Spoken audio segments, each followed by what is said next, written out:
So I'm reading an excellent book here, Basic Economics by Thomas Sowell. This is on page, it's a pretty big book. This is on page 121. I noticed some similarities with Diseconomies of Scale. And I'll go ahead and read this out to you guys. A little bit of story time here. Hi, Celeste. Economies of scale are only half the story. If economies of scale were the whole story, the question would then have to be asked, why not produce cars in even more gigantic enterprises?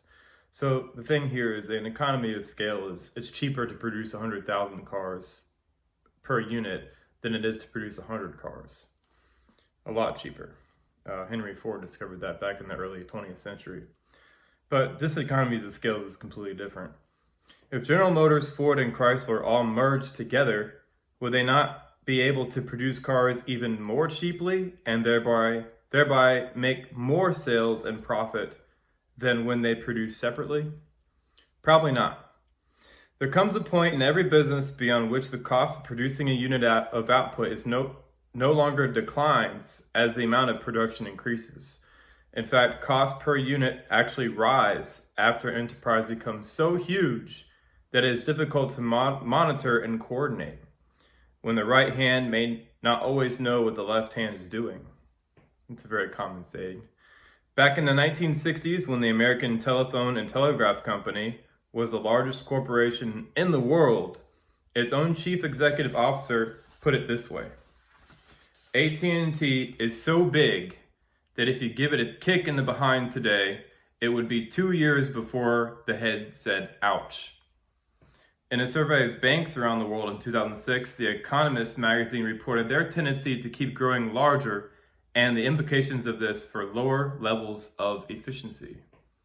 Management will find it harder and harder to aggregate and summarize everything that is going on in the bank, opening the way to the duplication of expense, the neglect of concealed risks, and the failure of internal controls. In other words, the risk inherent in banking may be well under control as far as the top management is aware, but somewhere in the sprawling financial empire, there may be transactions being made that expose the bank to risks that the top management is unaware of. Unknown to the top management at an international bank's New York headquarters, some bank official at a branch in Singapore may be making transactions that create not only financial risks, but risks of criminal prosecution. This is not a problem peculiar to banks or to the United States. As a professor at the London Business School put it, some organizations have, quote, reached a scale and complexity that made risk management errors almost inevitable, while others had become so bureaucratic and top-heavy that they had lost the capacity to respond to changing market demands, end quote. Smaller rivals may be able to respond faster because their decision makers do not have to go through so many layers of bureaucracy to get approval for their actions. And that's basically, it's not only just in economics and banks and production of vehicles and what have you. It has to do with scientific discovery as well. The process of science has become so bureaucratic and top-heavy that smaller rivals can easily just make discoveries and push out papers completely independent of them because the bureaucracy is so mired in bureaucratic controls. I wrote that in another paper. When you make it to where you have to get a bachelor's degree and then a master's degree and then a PhD and then you have to get, professorships and all this and tenure and you have to publish in all these journals, but by the time you get to the layers, the top layers to where people actually start listening to you, there's really no point. You haven't really done much of anything. You just sort of maintain status quo. For a person who actually makes a major discovery, chances are likely it's going to happen before their 30s, like happened to me when I was 26. And to expect a young 26-year-old to have navigated all those systems of bureaucratic control before their discovery can be taken seriously, now that's a huge issue. That means the whole system set up to control ideas is failing. And that's basically what's happening right now.